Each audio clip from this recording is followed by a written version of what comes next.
Good to see that you in Bradford. Thank you so much for coming down all from LA, representing the Tupac legacy, and it's a great honor to have you in the studio and everything, man. And thank you so much for taking your time out. It's definitely a pleasure. Yeah, to be so here, yeah, thank you. So tell me, Nuttso, just a quick introduction. What brings you to UK at this time? Before I go into the inner depth.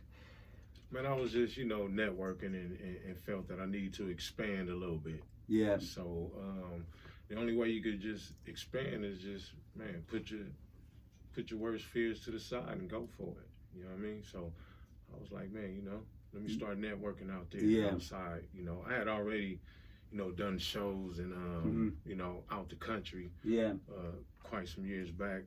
Nice. I did a show in Finland, wow. Helsinki. Yeah. Yeah, that was early 2000s. So that was dope. That was dope. Yeah, that's crazy. Man. That's crazy. Yeah, that's amazing. So once you get that, it's like a shark in the water. Man. Once you get that first bite, you taste blood. You want some more. So Yeah. So look, we're gonna go to the questions now anyway. So once again, thank you so much coming to the studio. It's a great pleasure. So tell me, it's a pleasure being here. So tell me, how do you get the name Nuttso? How did it come into place?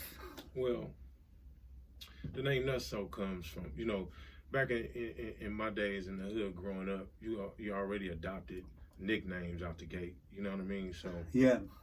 Some nicknames you start off with, and then some you change, then some later change. So I didn't have plenty of nicknames. You know what I'm saying? Extended from the Nuttso, Nutty the Crow. Oh wow! You know what I'm saying? So yeah, dope. So that's crazy. As y'all call it, dope. You know what I'm saying? So but yeah.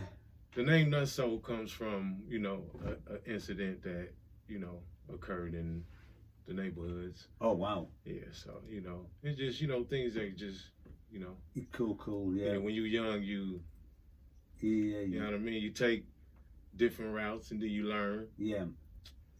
And then you better yourself. Yeah. You know what I'm saying? Things like that. So, we all grew up in the hood. Nice. We all grew up in the streets, you know what I'm saying? You, me. Definitely, so you know how it is, man. You go do one thing and they say, oh man, they gonna put a title to you. You know what I mean? So, you go steal some now laters when you're 9 years old. They gonna say, oh, they go to now later thief. Yeah, I get it, man. You know what I mean? So, you adopt names real quick and real easy. So, that's pretty much it on that note, So tell me, Nuttso, how did you get into the music industry? How did you get into it? What were your age? Man, shed some light on that, man. Let me see. I know I wrote my first rap probably like 86, 87, you know what I'm saying, somewhere around there. I just had one long verse, you know what I'm saying? It was a story though. Yeah. Because before I was always like writing poems and plays and stuff like that. Yeah. So writing, I always had an interest in writing. When the rap era started getting strong, then I said, oh, okay, hold on, let me, Run DMC, LL Cool J, you know what I'm saying? So back in the 90s, man. Way back. That's what, the late that's 80s, you know what I'm saying? Yeah. The Crush Groove era, you know what I mean? So that's crazy. Yeah, so when you're doing it when you got a passion for it, then you gotta push it to it. You're gonna use your creative differences. Yeah, definitely. You know what I mean? So what I did was I said, okay, now let me starting to rap. I like this rap. You know what I'm saying? Run DMC, LL Cool J. Yeah. You know what I'm saying? Oh, okay, hold on, let's do it. Legends, you know what I'm saying, exactly. to this day. So I wrote my version of how I felt. You see what I'm saying? So it was just a story. I forgot what it was. It was just a long story about me just walking down the street and everything that was happening. You know what I'm saying? It was crazy. It was, so people in the neighborhood started liking it. You know what I'm saying? Dope. And, because back then, that's all you had. Your promotion was as far as you travel. You know what I mean? Like, oh, I'm finna go over here because I hear it's a rap battle. Yeah. You know what I mean? So I'm gonna go over here because I hear they writing, they tight, they rapping, they doing their thing. You know what I mean? Mm-hmm. So when you expand, yes, you see what I'm saying? When you expand, it's like practice make perfect. Exactly, definitely. You know what I mean? So I got into the music 86, 87. Yeah, wow. You know what I'm saying? First hit the studio in 1990, 89, 90, somewhere around there. Yeah. Oh wow. In the Bay Area, you know, I had a large. I was part of a large group. You know what I'm saying? Mm-hmm. It was groups within a group. Yeah. You see what I'm saying? So you know, it was a real mob thing. Wow, you know that's crazy. That. And that consists of a lot of groups. Yeah. You know what I mean? So how many, like when you first started off in your group, how many people were there? Like I know you said you're from Oakland, Bay Area. So how many people started off in your group? I know back in the days you had to have like, you know, the unity of hip hop and everything. Now, so like to explain the groups that within the group that I was just talking about. Yeah. Okay. So how many rappers did you have in the group? Oh man, it's you talking about my personal group? Yeah. Okay, because back in the days, I'm just gonna break it down like this so you get an understanding. Yeah. Back in my days, I was solo artist. Yeah. And then I formed a group called Street Thugs. Wow. Right. My homeboy had the title. Yeah. He was like, we ain't using the title. You could use it. Yeah. And that homeboy that let me use it. Nice. He had a group. Uh-huh. That group was America's Most Wanted. Oh wow. Right. This is a artist out in the Bay Area, out of Oakland. Yeah. You know what I'm saying? So, which I wanted to correct you on the introduction on that, but we'll get back to that. But it was about where I'm from. Yeah. Because I think you mentioned Nuttso from L.A., Los Angeles. Yeah. So that's Southern California. Yeah. I'm from Northern California. Right. So it's different perspective altogether. It's not really a different perspective. Yeah. You know what I mean? Uh-huh. It's more of it's respectable. Yeah. You see what I'm saying? On both sides, you know, you got one side and you got the other side. Yeah. You know what I'm saying? We all doing the same thing. Yeah. You see what I'm saying? We all got love for each other at some point. You know what I'm saying? It's all about how you carry yourself. Definitely. You see what I'm saying? So, but you know, I'm from Oakland, California, which is Northern California. And then Los Angeles is Southern California, which is about roughly 7 to 8 hour difference. Wow. Yeah, so California is kind of big. So it's somewhere like, I believe 12 hours from one end to the next. Oh wow, that's I forgot. crazy. Something like that. Like don't really quote me on that. But, you know, now back to the music part. So the group was America's Most Wanted. Yeah. I'll make it real quick. It was America's Most Wanted. Yeah. A group called Deuce. Right. Deuce Life. Right. That was they was from down south. Wow. You know what I'm saying? Yeah. So they was writers of MC Hammer. Oh right. Okay. So, stuff like that. You know. So we all connected. Exactly, inside that circle. In some form of a circle. Yes. You know what I'm saying? There's only one form in a circle. Yeah. You see what I'm saying? But exactly. So now, so you had America's Most Wanted. You had Street Thugs. Yeah. Which was, you know, my group. Yeah. Then you had Deuce Life. Yeah. Then you had Sin. Yeah. It was our folks from out of Richmond. Yeah. Then, you know, we had a few. It was Jet Gambino. You know what I'm saying? It was a solo. I mean, we had a lot of artists. You see what I'm saying? Amazing. So in that group, it was probably like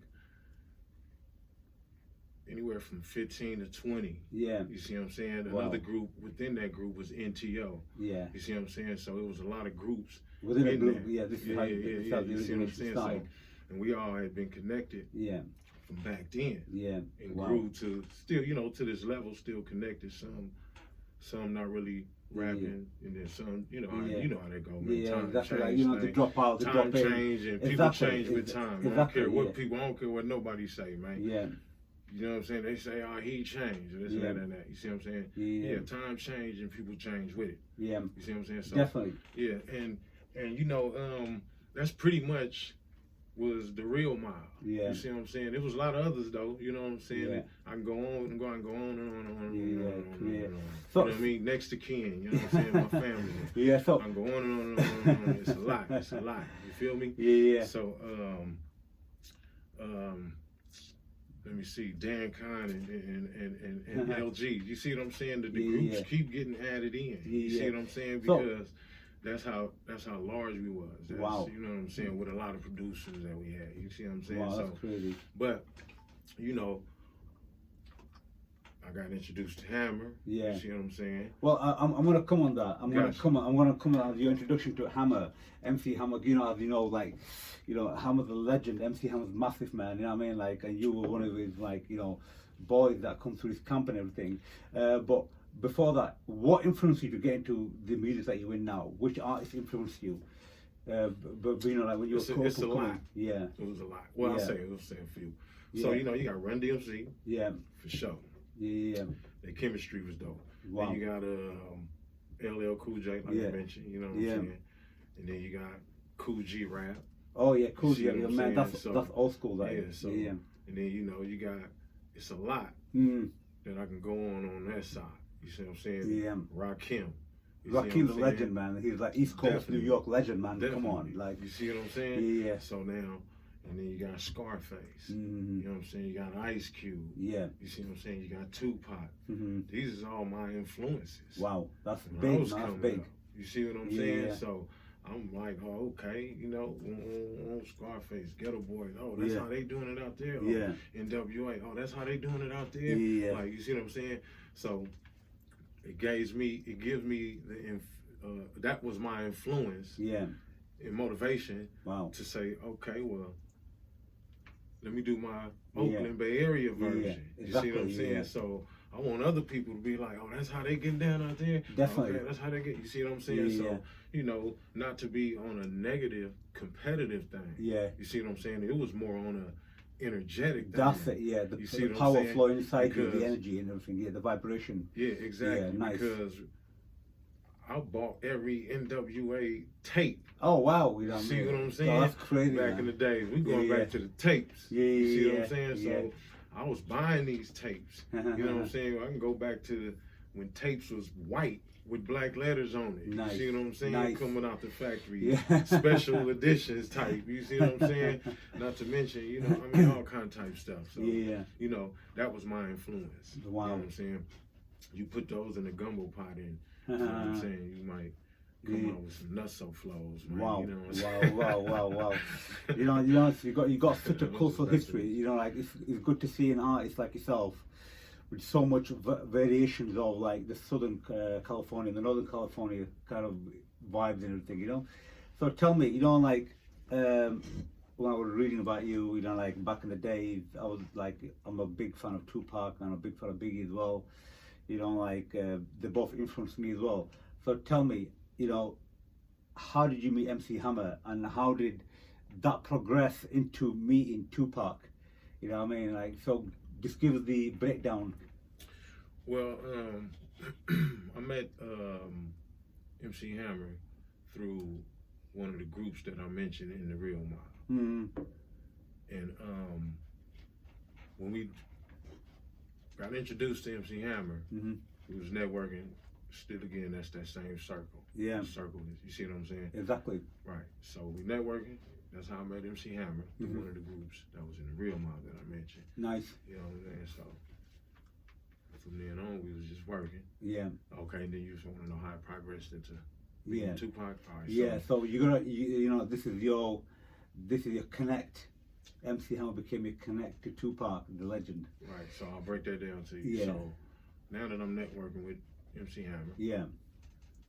I was as a solo artist and as a group member of the group that I had called Street Thugs. Yeah. So as I'm networking with MC Hammer, you know, I later came to Hammer and was like, yo, Ham, I want you to personally because see, we was gonna sign to him as artists on his label. Yeah. So when I came back around, it was a different business perspective. Yeah. I was like, Ham, I want you to manage my dope. Yeah. I had an album called Betrayal. Yeah. The Betrayal. Wow. So I want you to manage my Betrayal album. Yeah. So Ham was like, oh, okay, all right, cool. You know what I'm saying? He was probably already, you know, thinking about doing such. So about a week later, you know, he got back at me. Yeah. Actually, he left a message. Wow. when I get home one night, yeah, check the message. yeah, He's like, yo, Nuttso, man, I was looking for a car, trying to call you all day. Man, I want you to come out to LA. Somebody want to listen to your music. So I'm like, okay, I'll call Ham. I'm like, Ham, what's up, man? He's like, yeah, man, blase. Make the long story short. Yeah. He's like, man, just catch a plane out in the morning. Yeah. And we're gonna go down there. Pop want to meet you. Wow. I was like, huh? What? Yeah. Okay, cool. Book me out. You know, I'm Tupac want to meet you. I'm coming in the house. In the house. You know, after midnight. You know what I'm saying? From the block. Everybody sleep in the house. You know what I'm saying? I check the messages on the phone. With juice. I'm like, oh, hey. Then I'm talking loud. Well, I'm waking everybody up in the house. Man, I'm going. I'm going to LA. You know what I mean? So, but got down to LA. Got checked in a hotel. Been in there about, I say maybe like anywhere from 3 to 4 hours. Wow. And I got a phone call. Hello, am I speaking to Nuttso? I'm like, this him? He was like, this Pac. Yeah. I'm like, Pac? The Tupac one. Tupac. Yeah. I'm like, man, Pac? Like, yeah. Tupac? He like, you got the guy's Tupac. Laugh, yeah, the you know legend. I mean? Yeah. And he did his little laugh, and I was like, man, what's up, man? What's that? He was like, man, what's up, man? It's gonna be nice to meet you finally. I've been hearing this shit. It's dope. Wow. So this Pac telling me this. You know what I'm saying? So, that was a verbal talk, conversation. Influence. Yeah, wow, that's massive, man. That was like, it was already motivation because you're dealing with MC Hammer. Come on, man, you got a Hammer, man, legend that you got. You see what I'm saying? Whoa, that's huge. Yeah, but it's on a different level. It's like, man, come on, man, this is MC Hammer. Exactly. You see what I'm saying? So, as a person coming from Oakland, and seeing another Oakland guy, make and sell 80 million, whatever, you know what I'm saying, the numbers was. Huge, and he coming from Oakland, it gives you more motivation. Exactly. It's your home territory, it's your home boy, it's your home city. But this is at times before you even met him. I mean, you just knew his background. It was like, oh, he from Oakland. Oh, man, hold on. So it gives you motivation, like, okay, man, we could be one of them ones too. Exactly. And then you finally meet him, and it's like, oh, man, Ham cool in the mug. You know what I mean? Ham cool as hell, like, you know what I mean? So exactly. When you meet them and they be real with you, there'll be more motivation. Exactly. And influence. You see what I'm saying? So got down there, to the studio later that night. Yeah. Got introduced to Pac. Yeah. And man, it was on for me. Wow, that's dope. You got that, guys. Yeah, I mean, this is the connection between Nuttso and Tupac. It's a very, very emotional, historical fact. You don't get to hear these kind of connections from many, many people, especially when you're dealing with legends like Tupac and everything, that's big. Yeah, man, that's crazy. So tell me, what was your first project with Tupac? I think my first project, I'm trying to remember, you know what I'm saying? I think my first project was Words to My Firstborn. Yeah. You know what I mean? Wow. Yeah. Because Ghetto Star came after. Yes. You see what I'm saying? Yeah. So Ghetto Star was my track that was supposed to go on my album. Oh, wow. And Ghetto Star took it. Oh, wow. As me signing to Tupac's label. Yeah. You see what I'm saying? Exactly. So I'll break that story down to you so you'll understand what I'm saying. That's interesting. So me and Pac riding. Yeah. We in the drop Rose. Yeah. We riding. Mm-hmm. This is a night.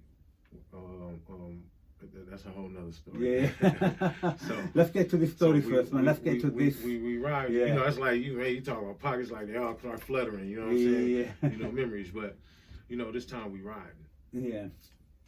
A beat come on the radio. Yeah. But it was an old, old school. Yeah. So I was like, that's dope. Yeah. And then Pop was like, yeah, that's dope.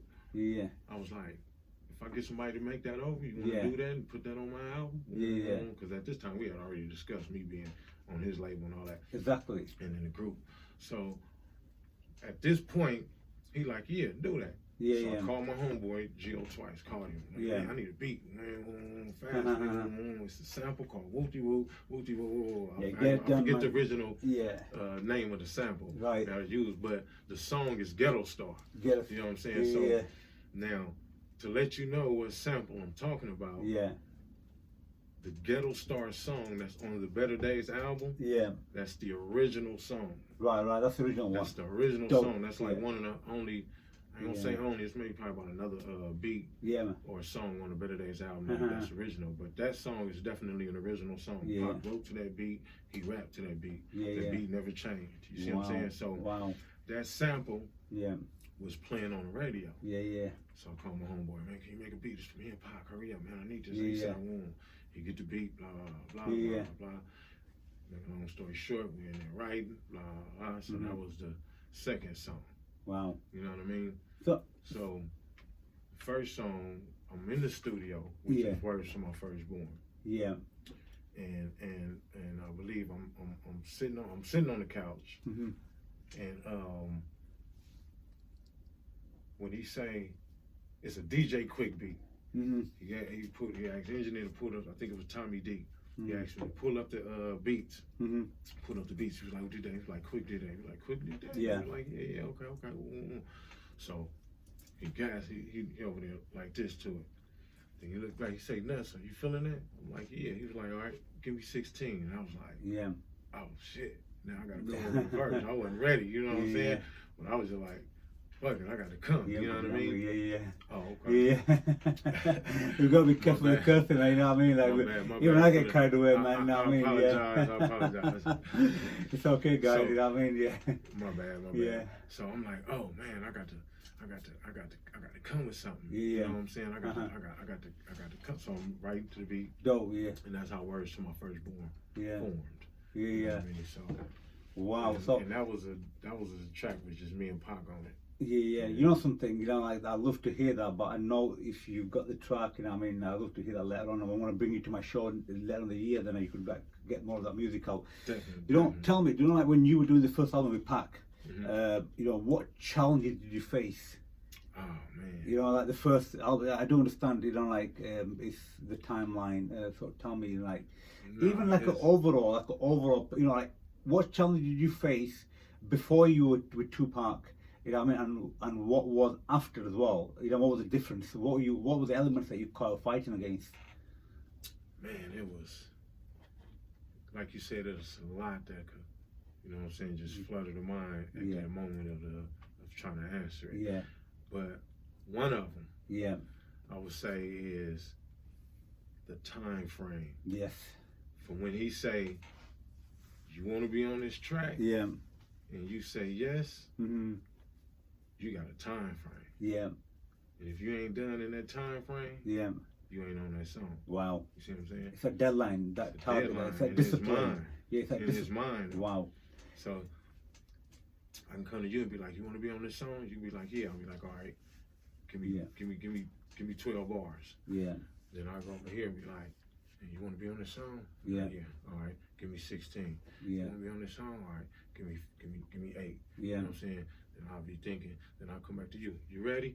I need 2 more lines. You might tell me, man, I need 2 more lines, right? And I'll be like, all right, okay, you ready? Nope, not yet. All right, forget it, scratch it. I'll get you on the next one. You see what I'm saying? So it's a time frame in the mind. You see what I'm saying? And you know, but that was all part of the training. You know what I'm saying? So. That's dope, man. That was one of the.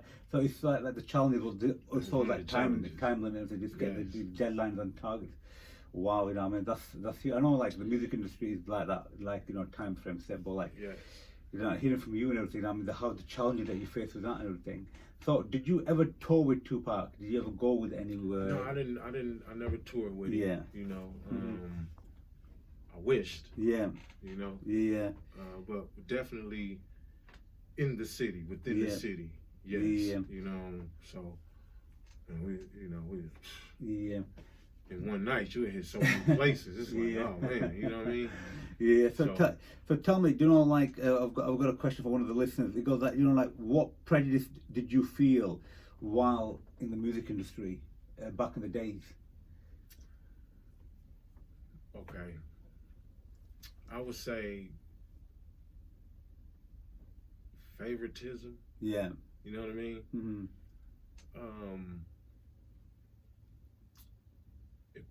Jealousy plays a part of it. Yes. You know? Yeah. It's like one of the prejudices is being put on hold. Yeah. For your own self-purpose or needs or whatever. Exactly. So when the labels will sign artists mm-hmm. and don't do nothing with them, yes, you know, they're basically saying you a tax write-off or things of that nature. Yeah. But it's the game. Yeah. It's the game. Mm-hmm. That was the game back then. Mm-hmm. So if you overcame that, and you became independent, mm-hmm. entrepreneur, self-sufficient, then you know you better yourself. And then if you got that good heart, you're gonna better anybody that's coming up under you. You see what I'm saying? So that's what it's about. Wow. You know? Yeah. So do you believe there's more prejudice and favoritism and nepotism back then to now, to the hip hop industry now? What do you think? I was gonna say, because it's to a degree. Yeah. Like prejudice, like when you're in the music. It wasn't really okay. Color of skin type prejudice, right? But I'm talking about my days coming up. You know what I'm saying? Before me, it was like that. You see what I'm saying? But in my days coming up, one of the, you know, which was a little bit, things was a lot more changed. You know, you had a lot of black people that was running these labels now. You see what I'm saying? So the blacks was in charge of the rap game back then. And you know, had it on lock. We had it on lock. So the prejudice came from the venues. And the music halls. Outside of the music. Because see, you had everybody's in the music. If you're in the music industry, that's fine. Then you're the same color. You got the same blood. Because everybody, that's what we is. You see what I'm saying? No matter the skin color. You see what I'm saying? If you're in the music, you that family. So everybody outside of that is attacking that. Look at them, they making money. They doing this. They making noise every weekend on the corners. You see what I'm saying? So we don't want that over here. Oh God. So what they do is they gentrify the neighborhoods. They go buy up the club. They wait till the club get this lease over with. They go buy up the club. And then they shut it down. Throw a cleaners there or something. Oh my God. You see what I'm saying? So now when they do that, now you gentrifying the neighborhood. Now you kicking everybody out. Exactly. You see what I'm saying? You take it with talent to that level. You see what I'm saying? So that's that. You know, like, you know, I do understand. You know, I mean, like the element of prejudice there hugely, man. You know, like it's sad that. So you know, tell me a bit more of like you know, the hip hop industry on the West Coast as a current state, compared to what it was back over in the 80s and the 90s. Do you believe that hip hop has now gone much more commercial, or do you think it's still more of like a neighborhood music? It's both right now. Right. It's both right now. So it's basically at your discretion. It's what you like. You know what I'm saying? If you like the gangster music, you know where to go find it. It's just like if the youngsters in the neighborhood don't want to go to school, they're not gonna go to school. Exactly. You see what I'm saying? So it's just as simple as that. So they know how to switch the game over and over and over and over. That's what it is. You see what I'm saying? So it's more. I mean, it's at your discretion. It's what you like. So the new version of hip hop, like the mumble rappers, you got the Tekashi 6ix9s and all that. You know, what's your opinion about, you know, have they kept the soul of hip hop going, or have they kind of created their own version of hip hop? Well, I believe that the Tekashi 6ix9ine situation. Maybe he was a pawn. You see what I'm saying? Me, I mind my business. Yeah. You see what I'm saying? So I ain't got, you know what I'm saying? I ain't got. Yeah. I got awareness of it. Yeah. You see what I'm saying? But I don't dig into it to have knowledge about exactly, it. Yeah. You see what I'm saying? Because that's not none of my business. Yeah. So let them do the stuff with their type of music and everything, basically. Let them do their stuff with their kind of type of music. Because when I want to go listen to some gangster music, yeah, man, I know where to go find it. Exactly. If I want to listen to some knowledge music, yes, I know where to go find it. Exactly, yeah. And you know. So tell me, Nuttso, which artist would you like to collaborate with in the current state? It's a tough one, that. I mean, I think everybody finds that tough when I ask them anyway. Let me see. Nuttso, Nutty the Crow, Nutty, nah. Yeah. Nah. But man, it's a few that I might wanna. You know, you talking about my states, right? Yeah. Who would you like to work with? It ain't too many. Really? Yeah, it ain't too many. Okay. I dealt with Rakim, one of them. Yeah. I definitely get down with Rakim. I haven't did a song with Scarface. I definitely love to do a song with Scarface. Nice. I definitely love to do a song with Ice Cube. You see what I'm saying? Yeah. So them the top dogs. We know they certified. I ain't talking about them. Yeah. You see what I'm saying? That's they you know. Yeah. The man, like, I mean, it ain't too many. Yeah. You know what I mean? But would you like to take any collaboration with any indie artists coming up in the scene, like the young generation? Would you like to work with them and give them the opportunity to some of your knowledge to them? You know, if you found the right one.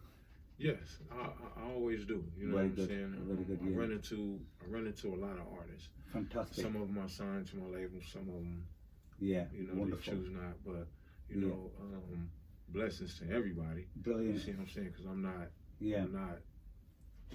fake like that. You see what I'm saying? I'm gonna give you 100% of me all the time. Fantastic. You see what I'm saying?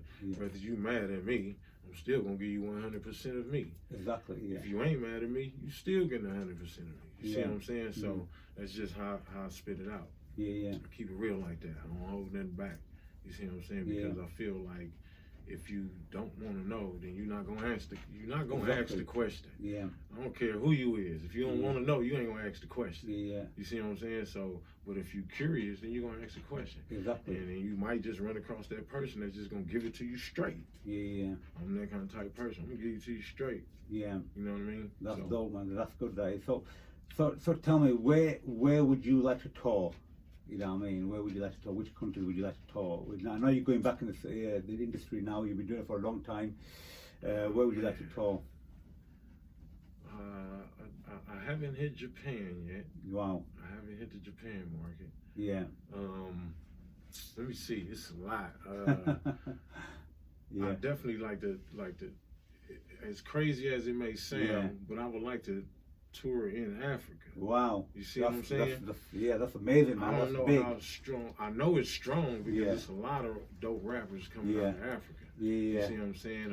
I'm trying to sign a few of them and get them on. You know what I mean? So, but you know, how would that? You know, how would that work? I went out there and with my sister. Yeah. And she done a show out there. I want to come to that. I want to come to your sister very shortly. So, you know what I mean? I understand the music market out there. You know what I'm saying?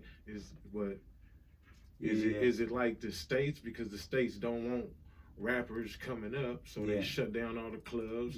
So is it hard to get clubs over there? You see what I'm saying? So that's what I got to dig into. I got to find out and see. You know, I got to do because in the States they don't want us performing in the black nowhere. Music. Yeah. Oh wow. They don't want us performing nowhere. Wow. You know what I mean? Yeah. And then before you perform somewhere, you got to have millions and millions of dollars of insurance on the building. Oh, that's just the building. Oh my and then God. you gotta pay the taxpayers, got to pay the police to come out there. Oh and my around. God, you got and that then nonsense. They want all kind of type of stuff. Man, they send you through the ring, and then they want to make sure. Well, okay, now that we got the police outside, where's your personal security at? Exactly. And then they want you to have an X amount of security for a bigger size building. You see what I'm saying? So all that just to say, well, I'm sorry, we ain't gonna rent this building out to you. You see what I'm saying? God. When you prove all this too. When you prove it through, I'll give you. Oh my God. You see what I'm saying? That's so that's what we go through over there. You see what I'm saying? So you just gotta. You got to just strategic. You got to broaden your horizons. You got to move strategically. Yes, you got to broaden your horizons. So, yeah, check that out. Definitely. So you know, like I've got another question to ask you. Is from one of our listeners. You know, they've seen your work with Hussein Fatal, and you know, God bless him. May he rest in peace. Rest in peace. Fatal Fridays.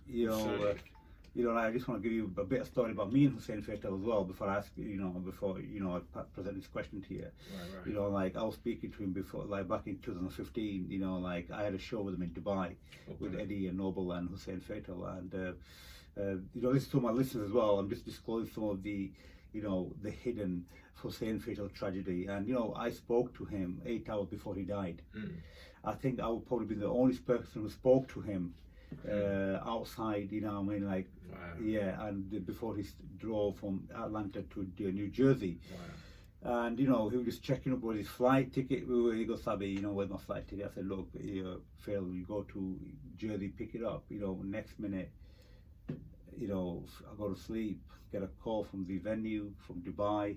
They go, oh God, and I mean, like, Hussein Fatal passed away. I'm thinking, what the hell, man? You know, like, I just spoke to the guy just like 8 hours ago. You know, like, I spoke to him. I just like, that was a blow, man. Yeah, that was a huge blow for me, you know, rest in peace for my show. Hussein, right? Yeah, and you know, like, it was shocking. You know, like, I get the call the next morning. I was like, no. Yeah, and I want to come to that because you and Hussein Fatal were connected. Though you were like this, you know, like, definitely. So you know, like, you've done the outcasted Outlawz. Indeed. You know what I mean? So, you know, tell me, you know, how did that collaboration take place? You know, we was both doing our little solo things. At the moment. Fatal started putting out a lot of solo albums. You know what I'm saying? I was putting out solo albums and whatever. So I called Fatal and was like, yo, Fatal, what's up, man? Man, we might as well just go ahead and do a little the duo group album. Call that sucker Outcasted Outlawz. So he was like, oh, I like that. All right, let's do that. So we started sending tracks back and forth. I was in Cali, he was in I think he was in Atlanta at the time. And I'll say Georgia, somewhere in Georgia near Atlanta. And so we sending beats and forth, you know, verses back and forth. I'm like, man, this ain't gonna really work. I got to get in the lab with my dog. You know what I mean? So at this time, my sister wanted me to, you know, maintain one of her properties. So I went out there to maintain, which was in Georgia, in the surrounding cities near Atlanta. So I went out there, was maintaining the property, me and one of my other cousins, one of my close family members. And so I'm out there. Now I'm out there. I have my little personal studio set up. I got my microphone. I got everything. So now I'm able to record. So now we out there.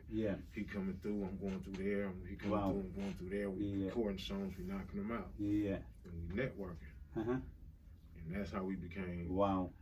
Like, man, let's do the. That was about. I think probably about 6 to 8 months or something. So crazy. We just networked real hard. Nice. Like, you know what I'm saying? Not even just really I'm just saying just networking. Man, we was fishing in them, fishing in them streets, right? You know. You got that, guys. You know what I mean? So, listen, I'm gonna go for a quick commercial break. Don't be going away. It's your boy RJ DJ Saby Khan live with a mix with my special super guest, Dada from LA. Nuttso from the Outlawz, the Tupac legacy, talking about the history of Tupac and the collaboration that he did, the original Outlawz. So stay tuned in. We're going for a quick commercial break, and straight after that we're coming back with some more questions. It's your boy RJ DJ Saby Khan live with the mix, so don't be going away.